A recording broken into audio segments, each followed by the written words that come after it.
আপনারা আবার মনে করেন যে আমি পানি মারছি, আবার এটা মনে করেন না যে পানি মারছি। যারা এই প্রবাসে আছে, সৌদি আরব দাম্মাম আছে, তারা ওই তার গরম কীরকম। রিয়াদ জেদ্দা একটু কমই পড়ে, কিন্তু রিয়াদ আর জেদ্দাতে ডবল দাম্মাম পড়ে। দাম্মাম মতন গরম কোনো জায়গায় পড়ে না, সবচেয়ে ফার্স্ট দাম্মামে আছে। যেরকম শীত এরকম গরম। যে দাম্মাম আছে, সৌদি আরব দাম্মাম আছে, হ্যাঁ বলতে পারবো আমি কি ফানি মারছি না এটা শরীরের গাম। ওকে,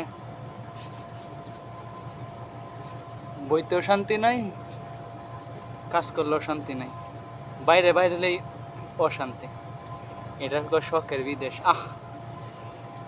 এটার কো শখের বিদেশ। শান্তির মা মরে গেছে। আহো আহো মামা, শখের বিদেশ। ক্যাপশন দেও, বাড়িতে ভালো লাগে না, বিদেশ ভালো লাগে। বিদেশ খাইলে পরে কইবার যে বাড়িতেই ভালো ছিলাম। আমি তো তোমাদের মতো তো এমনি পাগল হয়ে গেছিলাম। বুঝবা বুঝবা, মার্কুল সাইডে তারপরে যখন প্রবাসে আইবা তখন গে বুঝবা। মার্কুল হনো ছাড়ো নাই, তারপরে বুঝো নাই। ওকে মামা, কোনো একদিন বুঝবা। আসো আসো, দোয়া কামনা করি। আল্লাহ হাফেজ।